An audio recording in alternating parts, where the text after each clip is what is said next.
this Wednesday's webinar. I'm terribly sorry that we're a couple of minutes late. It's How to Make Better Business Decisions with Cathy Presland. Cathy's a former economist, as you can see on the screen, and part-time investor who works as an advisor to organizations and a coach to leaders who want to make an impact with what they do. This week is going to be a little bit different than the last few webinars you've probably tuned into, and as far as it's going to be a little bit more interactive. So Cathy's going to speak for a little while at the start before we kind of open up to questions from anybody who has a situation, an issue, or anything along those lines with business that they're currently involved in and would like some guidance or conversation. If you want to speak on your mic and have a one-to-one conversation, please let us know in the question area. If not, just pop those questions in the chat or questions area and I shall relay those for you. So without further ado, thank you very much, Cathy, and you may go ahead. Thanks, James. Thanks so much. So I think, as James said, the content that I've got to present is based on one of the courses that's on offer, but I think the idea really was just to be available to answer questions. I know we've had quite a lot of people register. We've had some questions sent in advance. So please, if you put them in the chat, I've got a little bit of content which is related to the course, but I'm also happy to take questions kind of beyond that. Some we may be able to talk through today, some we just may not. They may just not fall within my area of expertise, but I'm totally open to seeing where we go with this. So as James said, that's me. I'm a former economist. I've been in business now for about 6 years, mainly in coaching. I do a few other things, and actually I have quite a lot of online training. I've got a few tens of thousands of students in some online training courses with a different company, so I better not talk about that. But I have quite a lot of experience of kind of online learning, and I actually find it really fascinating the opportunities that there are for any of us just to dive into material that might have been prohibitive for us in the past. So I'm a real advocate for online learning. So I encourage you to take advantage of the opportunities that you've got, because I just think it's such a fantastic way to access information and support now. So I want to talk about business decisions. And I created a course for Excel with Business Unfiltered. I know they have a couple of different brands here, but I created a course which is based around decision making, based on a kind of process that you find the big consultancy firms work with, and that I worked with when I was in government many years ago. And we're going to kind of simplify it a little bit, because I know it's not directly relevant to smaller businesses, but I think the principles are really relevant, because we make a lot of decisions based on like what we think, or sometimes what's in fashion, or sometimes if you're in a company with a couple of people, you might find that there's a particularly strong personality, they have a good idea, and you feel like, okay, well, this is the thing we're going to run with, and we don't always stop and analyze and think through the decisions that we're making. So what you'll find, if any of you've come from a corporate background, or you've had any interaction with larger firms or any kind of people who do analysis like economists and accountants, is we tend to take much more of a rigorous approach, very numerically based approach. Now, honestly, I think that can go too far, because not everything should be numbers driven, but I think there is a balance, and I think it's good to adapt some of those principles of a more rigorous decision making, so that we can get basically more bang for our buck, so that we can get a better return on any investment of money and time that we make. So that's the principle behind the kind of content today, that we can move forwards with decisions that are more analytical, that are more evidence-based, where we have information that drives the decision making. Not that it's the only thing that we look at. Sometimes we have to consider whether it's a fit, whether it fits with our values, whether it fits with the personalities in the business, and we definitely need to pull in some of the softer parts of the decision making.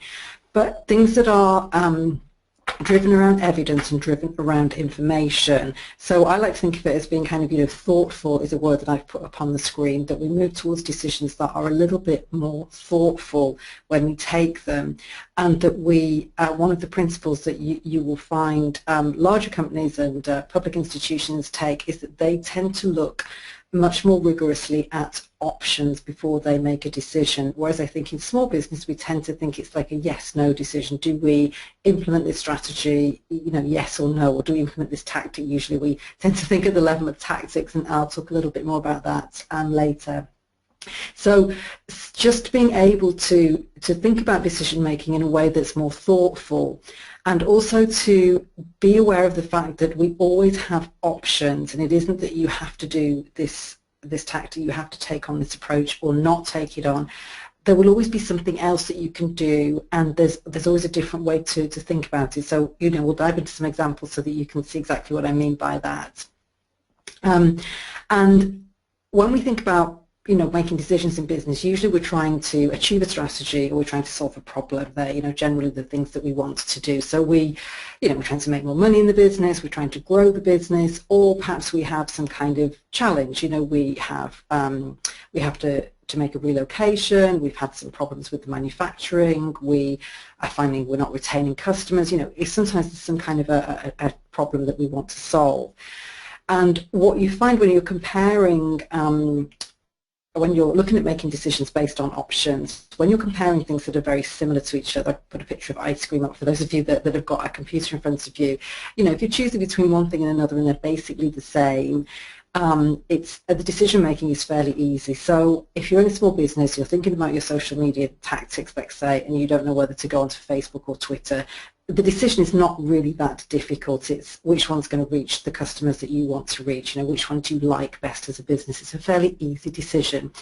If you're faced with a more complex decision, let's say you want to generate more profit in your business, it's not as simple as choosing between, product A and product B, or ice cream A and ice cream B, because there are lots of different ways that you could do that. You could create a new product, you could create a new service, you could put your prices up, you could reduce your costs. There are, a much more complex set of options. And I think it's as those decisions get more complex that we sometimes struggle a little bit to understand which one is the best decision to make, which is exactly what we want to talk about today. And the idea of bringing in options appraisal allows you to compare things which are not similar. So you're not just comparing things on a single dimension. If you're choosing between, take that example of which social media platform do I go on, you really only have kind of one or two metrics that you're choosing between. The cost's probably going to be fairly similar. You might prefer one over the other, but at the end of the day, you just want to know which is the way that you're going to reach more customers, which one's going to bring you paying customers, and what's the kind of lifetime customer value. So you're really just looking at one single metric. How much money are you going to make back from Facebook versus Twitter? If you're looking at something like, how can I create more profit in my business, there is obviously there's a financial return that's very important, or there may be a financial cost, but there are actually all sorts of other non-tangible benefits and non-tangible costs. So it may be things like, do we have the skills within the business to be able to do this already? What's the time run into something? Do we want to choose, if we're creating a new product or service, do we want to prioritize something that gets to market quickly, or are we happy to spend a long time investing in a service that might take us a year or 18 months to develop? So that's when it becomes much more difficult to compare your options, because you're not comparing like with like, you're comparing things that give you very, very different benefits or have very different costs. So the way the options appraisal methodology works is that you would take all of your financial costs, and you look at the costs, you look at the benefits, and then you would create a matrix of all of these non-tangibles, and you'd prioritize the ones that were important to you. So I just want to go quickly through the process, and then we're going to have a look at a specific example so that this becomes a little bit more real. So this is the process that you'll find important if you're making very, very complex decisions, very important decisions. And it's also a process that you can scale down if you're making even relatively simple decisions. I think there are some basic principles that we can apply to, even that very simple decision about which social media platform do I want to promote my business on. And a lot of these arise, in my experience, from kind of mistakes that people make when they're making decisions. And the first one I find is a absolute classic mistake that people make is that they are not clear on the outcome that they are aiming for. So they're not clear on, what exactly is it that we want to do here? Do we want to grow the business, or do we want to, do something else? Do we want to create more customer loyalty? Do we want to generate more customers in terms of numbers? What exactly is the outcome that we're aiming for? And I think if the only thing you can do when you're thinking about tackling these problems that come up or moving forward with your strategy, even if the only thing you do is be clear on the outcome that you're aiming for, it should become more apparent to you which is the best route to take. And then once you understand what you're aiming for, particularly if you're in a kind of problem-solving situation, is spend a little bit of time thinking about the nature of the problem. We tend to rush, I think it's a kind of part of the human psychology actually, we tend to rush to solutions. But if you just take a little bit of time to think about the problem, to maybe talk to some stakeholders, to sit down and just brainstorm within the company perhaps, think about what is it that's actually creating this problem that we've got. So if we're not retaining customers, for example, why not talk to some of those customers? Why are they leaving us? Why aren't they buying another product from us? Because that process of problem analysis may itself give you a solution. So it may be that customers don't like the technology. It may be that they found you too expensive. It may be that they had a bad customer support experience with you. You don't necessarily know what it is from the customer perspective. You only know what it is from your perspective. So try to understand the processes behind the problem and what it is that's driving the problem that you've identified in your business. And that in itself will give you, I think, the range of options that you could potentially choose between. So that's something that's worth spending. It doesn't have to be a long time. Even if you just sit down for a couple of hours and pick up the phone and talk to 3 or 4 people, you'll start to get some information really, really quickly. And then the next part of the process, especially with these complex decisions, is a kind of iterative process between coming up with a very long list of options. What are all the potential ways that we might solve this problem, and create a long list, put some really crazy ideas there. At this point of the process, you're just trying to get all the ideas on the table. Again, if you're in a team, get some people to throw in their ideas as well.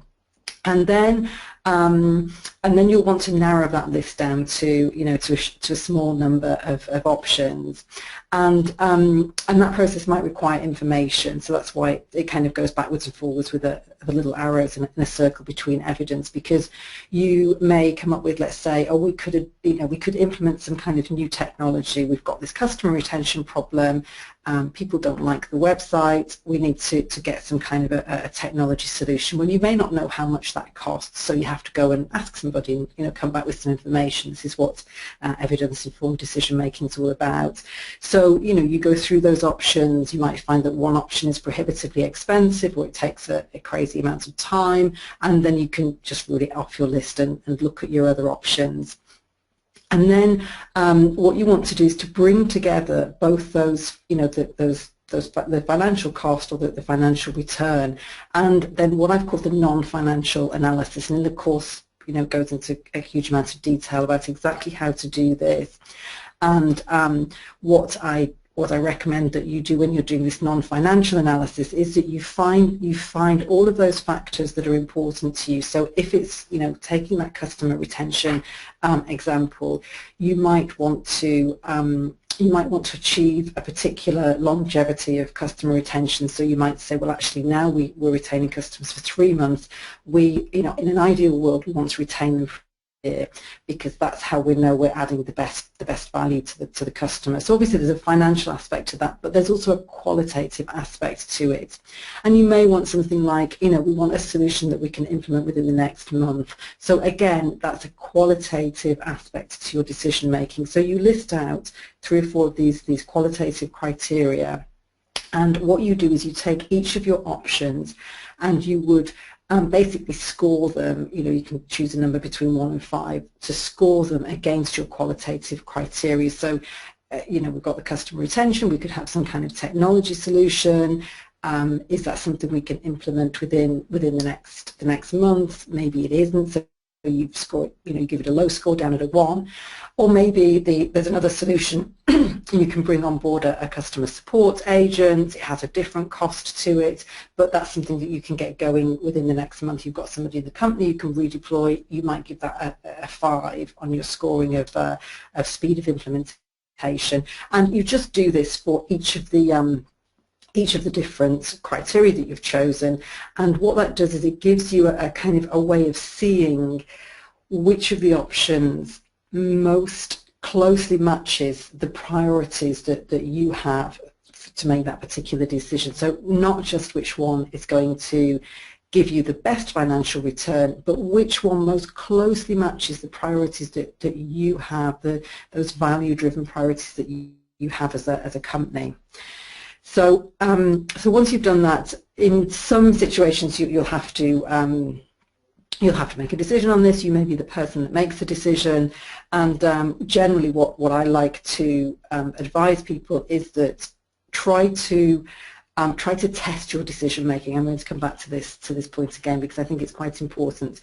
Try to think about how can you experiment, how can you test that this option is going to work. So let's say you choose the technology solution to your customer retention problem, rather than commissioning a great big expensive solution that's going to take 6 months to implement. Is there something that you can do very quickly for a smaller amount of money that's going to test whether the assumptions that you're making are actually valid, and is going to test whether you're going to get the expected results that you think? So I think decision making and testing and using methodologies like the Lean Startup, if any of you are familiar with the book, if not, it's a great book to go away and read, to use methodologies like that to think about testing and to think about implementing as quickly as possible, so that you get, again, more information as quickly as possible.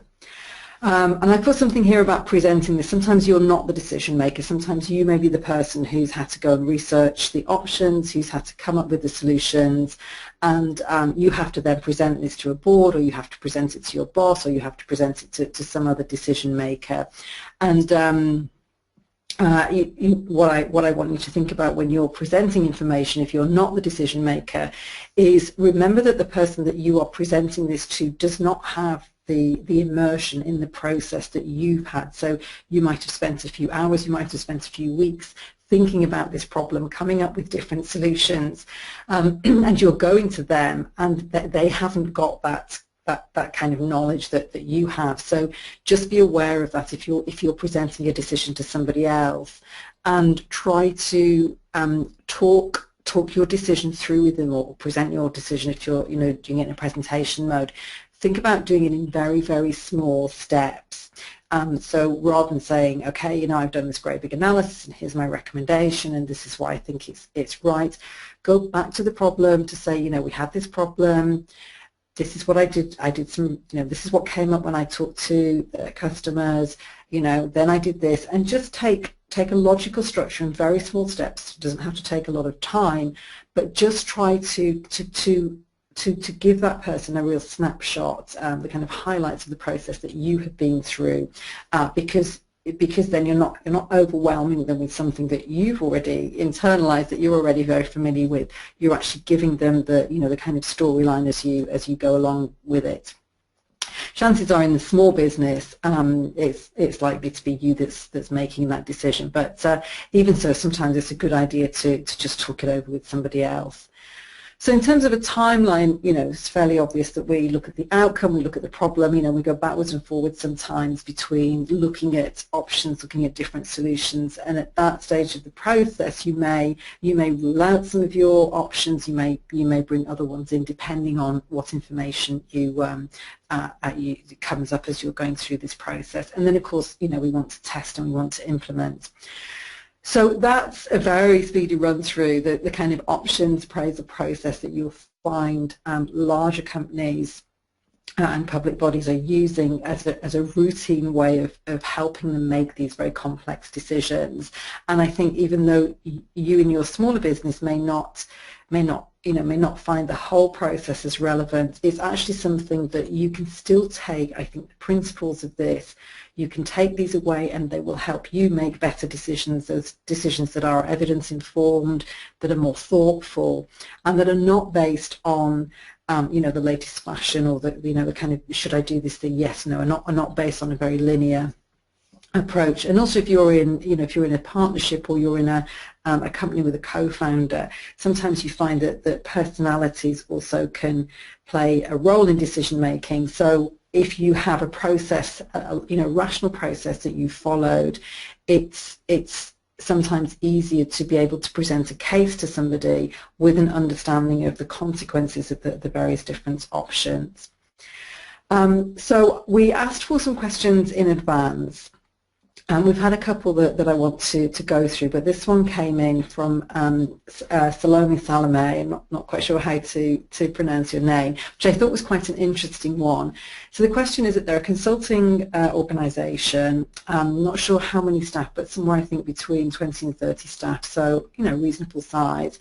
And the nature of the consulting business is that it tends to go up and down.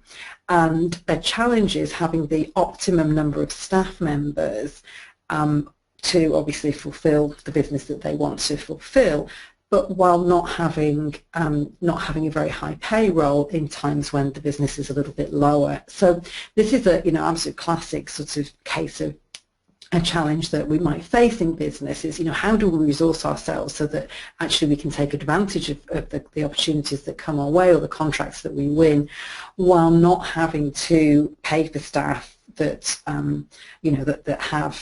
when there's a lot of downtime, not having to cover those staff costs when we haven't got paying business to come in and cover them. So I haven't talked with Salome, I haven't talked with this organisation, but what occurred to me is that there are that first of all, if we go back to the process, if we understand the outcome that they want to solve with this, and this is purely my speculation here, but the outcome is to have an appropriately resourced organisation, obviously to maximise profits, and to one of the other outcomes that I thought would be important for them to aim for is to look at also how they can stabilise their revenue flow. So rather than having these peaks and troughs, they might want to actually look at the nature of the business that they're going for and think about whether there's any way that they can have a more regular flow of income. So it may be longer contracts, it may be that they go for a different kind of work so that they don't have these huge peaks and troughs in income. So there'll be some kind of outcome that's around that, that's around the kind of income stability and this appropriate amount of resourcing.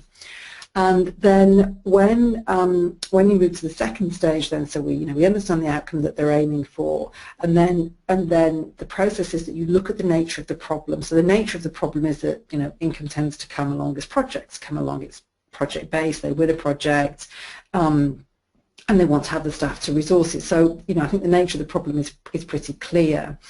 And then what I would advise they do is then look at all of the various options that they could decide between. And I think in this kind of a scenario, there'll be options both on the revenue side and options on the costs side. So on the revenue side, they could look at options for, as I already said, going for different kinds of contracts. They could look at options for going for different kinds of staged payments. They could look at going for perhaps larger contracts so that they had more stability in their revenue.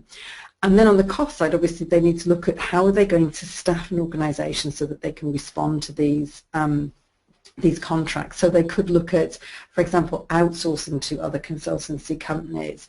They could look at solutions like having a list of associate consultants that we're able to bring in at short notice.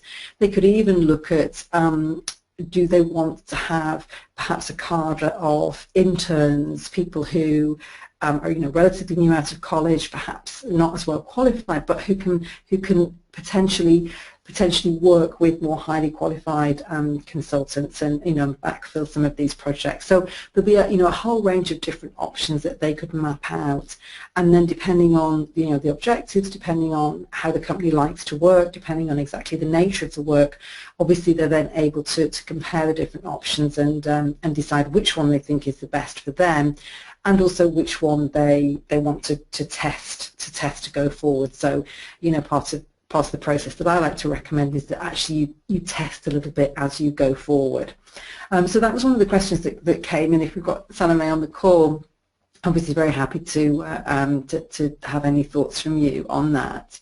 But while I'm waiting for James just to round up what we've got on the chat, we had some more questions in that seem to fall into a kind of a general set of questions that were around business growth, that were around marketing, that were around startup questions. So these are the sorts of things. Some of them have got names and some of them are actually more general questions. So we had a question from Brian, and there were actually quite a few questions around this area, that he's still a micro business and he wants to know the best way forward so that he can get more business and promote his business. So he's basically asking about marketing. I'm new in business, how do I market my business? And we also had a question from Pauline, who's in a similar situation but slightly earlier. She wants to start a business. She's got qualifications, but she's not exactly sure where to start.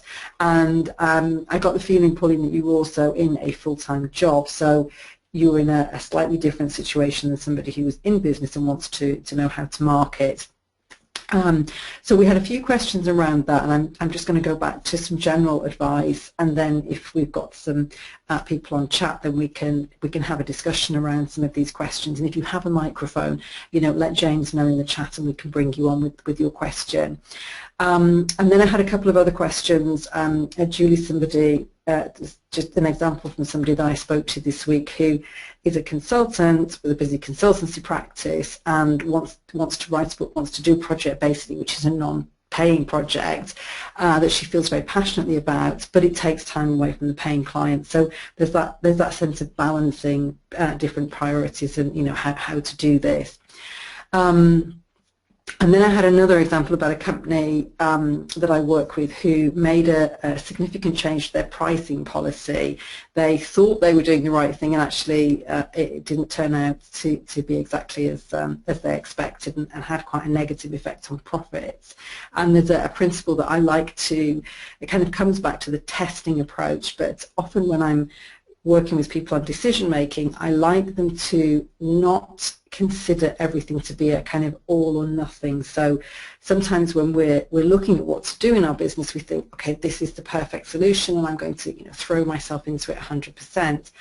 And actually sometimes if you think about what I call a do half option, so if you didn't do everything, if you didn't put all of your resources into the fancy new technology solution, for example, that was about half as expensive or required about 50% of the effort, often you find you can get about 70 or 80% of the returns that you want to get just with a lower cost. So sometimes I think this do half solution is a good way to go forward, and doesn't leave you in that very risky situation of agreeing to a solution, and if it goes wrong, actually then you could find yourself in quite a dire situation. So I'm going to hand over to John and ask James to come on to see if we've got anybody with specific questions. But in all of these questions, the questions about startups, the questions about marketing, I had a few principles that I wanted you to consider, and one of them was to think about the distinction between tactics and strategy. So at one level, you need to think about what is the overall strategy for my business, how, where do I want to go, what is the direction that I want to go in, rather than thinking at a tactical level. So a tactic would be something like, do I do Facebook versus Twitter? Do I do social media marketing versus PR, for example? And there are always different options for tactics, and there's never a kind of a right or a wrong answer to what tactics should I do. But always try to bring yourself back to a more strategic view, which is where am I going in the long term with my business? What is it that I want to get out of this personally? What is it that the company wants to get out of this, this challenge or this growth phase that we're entering? So try to pull yourself back always to strategy before you decide on the tactics.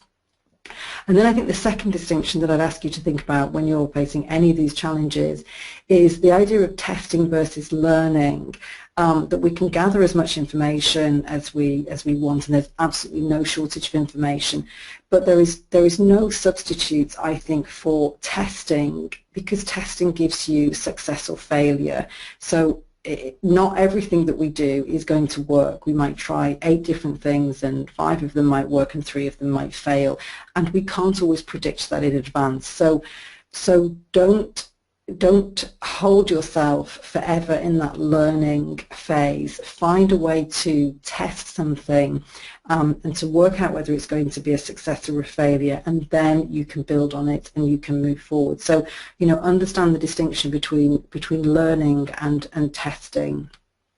And then also think about the concepts. One of the kind of concepts I think that we don't often think enough about in business is this concept of opportunity cost, which is, if I spend time on one thing, so with my client who wants to write her book, if she spends time writing her book, she can't spend time with her consultancy clients, or vice versa. If she had a full consultancy practice, when is she going to find the time to write her book? So if she decides to move forward with the book and she doesn't take on a new client, there is an opportunity cost to that. Obviously, in her case, there's a very real cost in that she won't have as much revenue unless she does something about that. So she might seek higher paying clients, she might seek a different kind of work. She may be able to do something to mitigate that, but we often don't stop to think about, if I take route A, it means I'm actually closing off routes B and C, and that comes back, I think, to the concept of thinking about your options before you take a particular path, and just having that little check-in with yourself that you're aware that as soon as you decide to move forward on one thing, you're actually closing off another thing. And then I think the last point I'd come back to is really about mindset. A lot of this is about being able to go in with that open experimenting mind, and not knowing whether something will succeed or fail. Going in with the expectation of success, but not tying the success or failure back to ourselves personally. I know a lot of us do this in business, that we think if we win a new client, that's fantastic, and aren't we wonderful? And what that means is that we are also making it very personal if we get a no, and if we lose a client or somebody says no to a proposal, we also make that very personal, and it becomes kind of too tied up. That's the nature of the business, and our individual sense of well-being become too closely enmeshed. So a lot of the challenges I think we face in business are very much challenges that exist in our head, and if we can somehow get ourselves out of our head, then we're able to move forward more clearly. So I've kind of talked quite a lot, but we've been through some of the specific questions, and I'm very happy if people have different questions, or if anybody wants to come on the call with a microphone, we can have a look at some of the real challenges that you're facing. Yes, we do have a couple of questions. However, people are being a little bit shy, so please do go ahead and ask questions if you have any, because I'm sure that many of you do, and it's a good time to take advantage of the opportunity. But Sophie Bennett has a real corker of a question. I have just no pressure then. it's a really good question. What she is essentially asking: can Cathy suggest broadly a process that a body of parish councillors would need to go through in order to decide what to do with a chunk of public money? The only brief is that there are several £100,000s available for spending on a community hub. What process does this mixed bunch of volunteers with varying backgrounds go to in order to find out what's suitable for the community? Is that something that you, Cathy, could suggest a process for? Great. Well, if Sophie's got a microphone, she's welcome to come on and we can talk it through. But if we go back to this process, I think this will really help. So first of all, there'll be an outcome. I'm guessing you got this public money for some objective. So it might be something, I think you mentioned community building. Yes, yeah, it's public money for to spend on a community hub. Community hub, okay. So there'll be something in that which is the outcome that you guys are aiming for. So the first step obviously is to get clear on that, and there'll be, it sounds like from what you've said, this is like a, this very, very general outcome. It probably hasn't got a lot of strings attached to it. So what I would do is to sit down and say, okay, what is success going to look like with this community hub? How are we going to know that we've achieved this outcome? And try to kind of, don't give too much definition, because then you're aiming for something which you don't know whether it's achievable or not, but just try to get a visual picture, and maybe that you literally want to get a visual picture and do some, put some things on walls, and if you've got anybody you can draw little pictures or put some words on the wall, just to try to get some kind of visual picture about what does that look like. If you were to create a vibrant community hub in your parish, what might that look like? And I'm sure you have no shortage of an imaginative outcome that you're aiming for there. So that's the first step. And then the second step is the problem. So, okay, so you're aiming for something, which means that you haven't got something now. So what is the problem, or what you might want to reframe this as is, what are the barriers? So why haven't we got this now? What is it that's stopping the community coming together? Or even what kinds of challenges is it that we want to help overcome? So, like, it's probably a little bit of an old problem now, but young people on the streets, that kind of thing. There may be some things that, what does the problem look like? So what are we trying to avoid? What are we trying to solve? Or what are the barriers that are stopping people from knowing about us? What are the barriers that are stopping people from coming in? Maybe you don't have the sorts of services. Who are we in competition with? Would people rather go to the table tennis club? To try to kind of really understand the nature of the problem, the nature of the barriers that you faced historically in establishing the community hub, and try to get a really good understanding of the challenges that you face. So this is the sort of the reverse side of the outcome, if that makes sense. And feel free obviously to put more in the chat if that doesn't make sense. And then, having understood that, what you can do then is move on to this options evidence phase.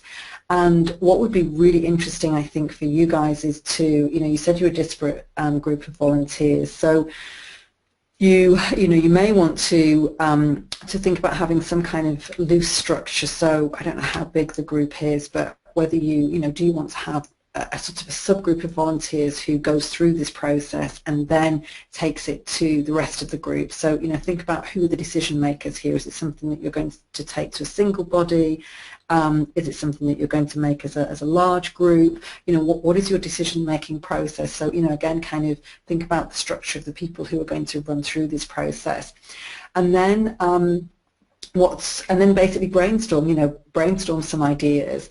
And I would have thought also in your situation there'll be lots of really good examples that you could go and look at and make a list of, get people on the phone, at least get them on Skype, physically actually look at some of the stuff that they're doing, but make a long list of potential options. What are all the different things that we could do, and then just start to brainstorm them all, get as long a list as you possibly can. And then once you've got your long list, depending on how you've decided to run this, if you're running it with a small group, a big group, however you're running this process, then narrow that down to a short list. So some of the solutions you just might not have the money for, so you can cut those out. Some of them you might be able to see immediately, but they'll take 10 years and you don't want that. Some of them might be actually that's a nice thing that they're doing, but it's not relevant in our community. So you can cross off some of your options, get it down to a small number of options. And then obviously look at the financial costs of implementing them, so you know exactly how much each one costs, and then start to do this qualitative analysis. You understand the outcome. So from the outcome, you'll want some specific things. So are you looking to attract? Let's say you're looking to attract certain segments of the community. You want specifically to engage old people, or you want specifically to engage younger people. You'll know that from your discussion around the outcome, and then what you can do is you can start to score each of your different options on whether on a kind of judgment basis it's actually meeting those different facets of the outcome. And then I have a kind of slightly more complex process for weighting those scores, but you don't even need to go to that. I think as soon as you start to break down what is it we want, how do we know we've got that, what does that look like, and as soon as you start to look at each of your options against the criteria that will create success, it can sometimes become pretty obvious which the best solution is. And if it's not, sometimes you think it's between two solutions. Again, think about, well, how well informed are we? Do we need to bring somebody in to talk a little bit more about option A versus option B? And you might narrow it down to those two, and that's why there's a little arrow between evidence and options, that you find you don't know enough about something, or if we think we've got a price tag to this, how realistic is this? Are there additional ongoing costs? Well, we don't know. We need to go and find out, because we haven't got those ongoing costs. So there are other things that you need to pull into the decision. And then obviously implement the decision. One of the things I didn't say on the kind of decision implementation, which is probably quite relevant to you in your situation, is think about who that final decision maker is, and think about what sorts of interests that person might have. So let's just assume, I don't know because I can't see you in the chat, but let's assume that this is a grant from some kind of government body. That government body may have explicit criteria that you build into your outcome, but they may also have things which are unspoken, or which are considerations which are kind of nice to have. So sometimes when you're making a presentation, the more you can understand about the person who's making the decision, the more you can tailor your presentation so that the solution that you know objectively to be the best is more attractive to them. We all know this, that like if you can sell something to somebody, they're more likely to say yes. And so the more you understand about their interests, it doesn't necessarily change the option that you choose, but it just might change the nature of the way that you present that to the decision maker. So feel free to come back with any comments or questions. That was a very detailed answer, and a really, really interesting one also. So thank you very much for that, Cathy. I shall just watch to see what Sophie says back. But in the meantime, Pierce had a question, Pierce O'Donovan, which is something I'd be interested in as well, actually. It's that he noticed the word mindset on one of the slides and wondered if you'd done any work around the quality of mindset in business in terms of level of awareness of how people operate, and kind of if you have any thoughts on that and what those are. Well, here's what I know, which is that everything is very specific. So I'm really interested in whether Piers has got a microphone and whether he wants to come on with a specific scenario. Right, if you can give me a moment, I can have a small check. Or even if he's got a more specific question. Okay, hopefully he will respond to that in kind. In the meantime, yes, somebody else asked something. I'm not entirely sure that it's completely relevant really to you, but you may have, well, I expect you'll have a point of view anyway, since you're well established. It's the question somebody's asking who pointed out a coincidence that actually they were from a health staffing company and they were just speaking about Salam's situation. And it's Garbler, and Garbler asked, how can we balance payroll for the admin team? I wouldn't. I'm not exactly sure what you mean, but I'll give you one answer, which is um, when you're working with consultancy contracts like that, there are kind of two ways generally that you're building, because I know this because this is part of my Yeah. background. I've worked in consultancy, but there are kind of two ways that you'd want to be charging people out who are like your admin people, your overheads effectively. And one is that some of the people that you will be winning contracts from will allow you to have a staff kind of an overhead line basically in the proposal that you make, but some won't. So you'll have a difference between let's say that you've got consultants, or you've got you said it was health staffing, so let's say you've got nurses or some other kind of health staff. You probably have some sort of charge out rate for them, which is at level A, and then actually the cost that you actually pay to that person is at a lower level, and the difference between those two levels is intended to cover all of those overheads, the costs for winning the business, the cost of the risk of having to hold staff on contract when they're not necessarily completely full of hours. So I mean, it's a business process decision. Actually, I think you guys, James, have got some great content on business processes, although it's not my particular area. Actually, I think I guess you've got Gabler's email, so you can perhaps send him or her over some specific information. But I think you guys have got some content around this. But that's how I would do it. I mean, it's a basic business process, isn't it, of working out what your costs are. You'll need to figure out what your charge out rate is for your health staff. I would have thought that's the most sensible way to do it. And people expect that. They expect when they're paying a contract company, it's a more expensive day rate than they'd expect to pay a member of staff. But obviously there are additional costs for you guys who've got that agency to run. That's just the nature of the business, I think. So I'm not sure if that was a great enough answer, but it's probably a little bit out of my area. So let's come back and see if Piers has a particular challenge. He unfortunately is not responding at the moment. I was hoping that in the absence of Pierce's response at the moment, you might be able to go into some of a little more specifically into the course that you have on the website. I can. Yeah, and kind of just talk a little bit about the concept there. Can do.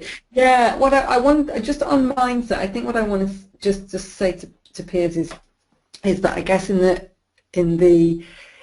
general, I think in business we have, I mean, it's not particular to business, but in general, I think the perception that we have of ourselves is not always real. We're all, just as humans, I think we're tied up in our thought processes and all the things that we've experienced as a person, and all of our kind of historical experiences. We bring all of that into our head and into the way that we operate on a daily basis. And I think anything that we can do to get some kind of outside balance to that. So if it's a business colleague to talk things over with, I like to have a coach to work with. I'm also a real fan of mastermind groups. So if you can find a group of 4 or 5 like-minded people who are doing the same sorts of thing as you, then I think having this kind of external way of talking through your ideas and getting an external perspective, it helps you get out of your head, because we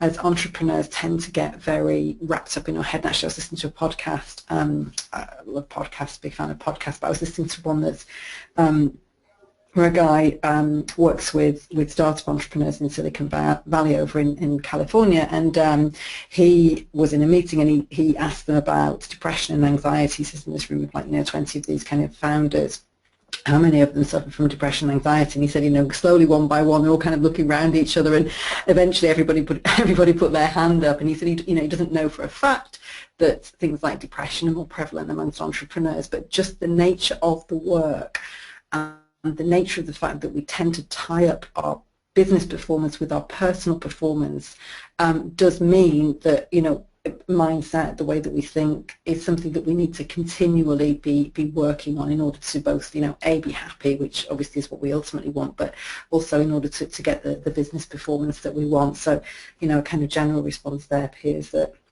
may be appropriate for you to think about. So, Uh, but to come, yeah. that was actually great.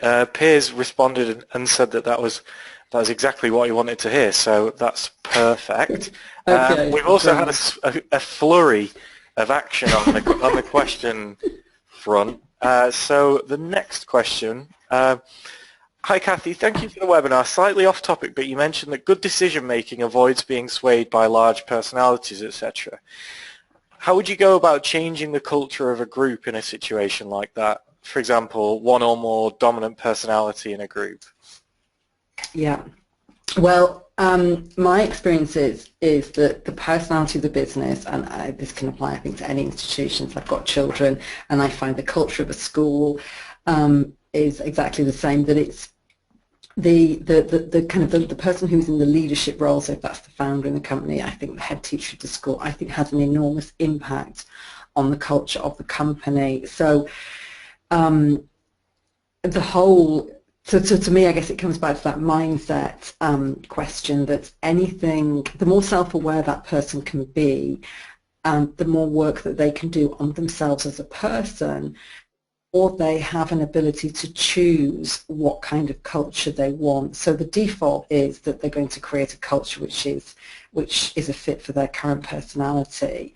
But the more self-awareness that person has, and I don't know if you're in the leadership role, if you're thinking about somebody else in the team, or thinking about somebody that you work for, the more self-awareness that you can generate for that person, the more they can say, well, actually, I want to create a learning culture. I want to create a fast-moving testing culture. The more choice they have, because whoever's in the leadership role needs to be able to see how they are facilitating or how they are potentially holding back the culture of any organisation. So, to me, it comes back to that, I guess, that mindset question that, we are, everything we do, everything we create is very closely linked to who we are and how we show up. And the more we can, the more open we can be, the more we can, the more we accept our strengths and weaknesses, the more choice we give ourselves in how we show up in business, how we show up in any aspects of our lives, that we don't have to kind of go into that default mode of culture. So, not a solution for you, but maybe something to think about. That's great. We've also had Garbler say thank you very much. It was exactly what she or he wanted to hear, so that advice was very much appreciated. Pierce did also go on to further develop what he was saying. He said that he can't unfortunately talk, but he was kind of implying something about people who operate with subconscious assumptions, values, meanings, but personal and professional ideas interfere with that thinking. So I'm not really sure where the question lies with that, but that's to do with mindset, I guess. Yeah. And I think that it's true. I think we all live in a created reality, I guess I'm going to say. We all tell ourselves stories about the way the world treats us, and the quality of the stories that we tell ourselves will determine the quality of the behaviour. Actually thinking of a personal example that came up in a group I was with yesterday. I don't know whether it's appropriate to share it or not, but if we experience, let's say, I'll think of it from a customer perspective.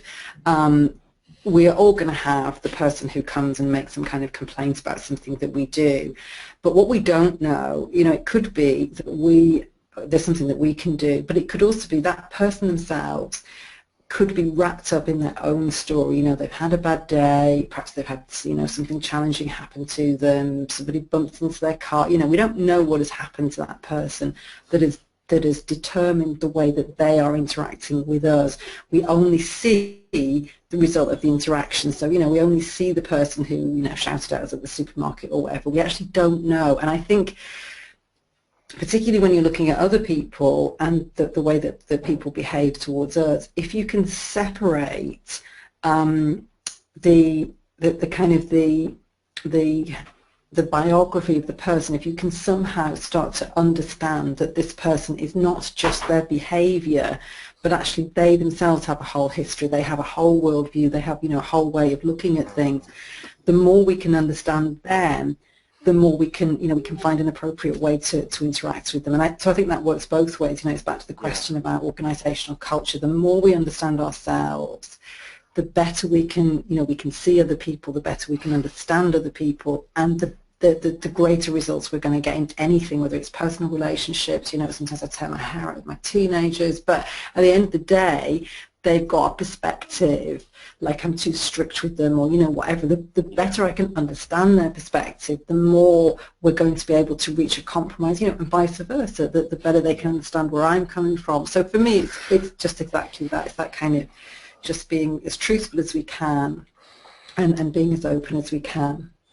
I think something that's kind of similar or parallel to me when I'm in those situations is kind of the idea that oftentimes we judge ourselves on our intentions, but judge other people by their actions, and it can make us respond irrationally or angrily to some things, and it's something that I have tried to, but sometimes have an issue, as I think a lot of people do, with realizing that.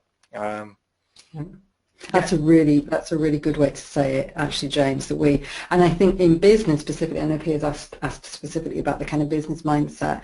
I find when I do find entrepreneurs particularly harsh with themselves about this, but that idea that, you know, you might have had an intention, and even if you actually got the results you want, you don't always see those results, which is why I think getting back to that, anything you can do to set up an external perspective, whether it's a mastermind group, whether it's, you know, a colleague, whether it's an external coach, whether it's just your partner at home, any way that you can get a little bit of kind of objective validation is going to be helpful to hopefully, you know, help you shift that perception to something that's real.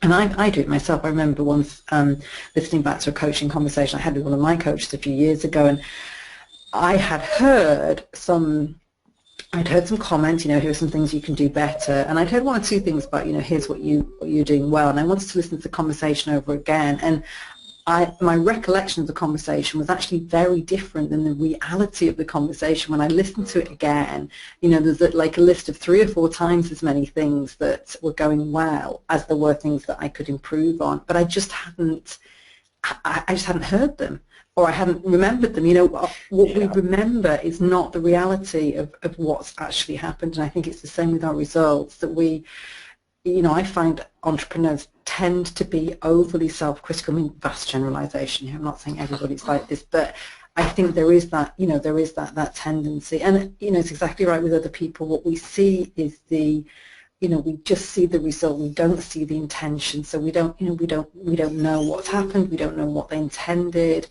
So yeah, just to kind of stop and think about that, I think it's always valuable. Yeah, well, that's fantastic. Ian, whose question you asked just before, he would like to say thank you. We are now just past 1:30, so I think at that point we should wrap things up here. So I'd just like to say thank you so much again, Cathy. It was fascinating, really, really interesting, and thank you for everybody for your questions and for listening in. If you'd like to say anything, Cathy, just go ahead. Yeah, I have. Yeah, no, I mean, it sounds like we could have probably gone on for it longer, and maybe we'll organise another open session if it's been helpful for people. But, you know, thank you again for listening. There's information specifically on the course that is this kind of options appraisal process. If you email James, and his email is info@webinarstream.com. If any of you guys have, you know, follow-up questions you want to come to me with, then you can find me at info@cathypresland.com. But, you know, just say thank you to everyone. Brilliant. Thanks so much, Cathy. That is perfect. So there isn't a webinar next week, unfortunately, everybody. However, the following week there will be another, and I shall be sending details out about that soon. So have a nice fortnight, and speak to you in a couple of weeks. Bye-bye. Bye.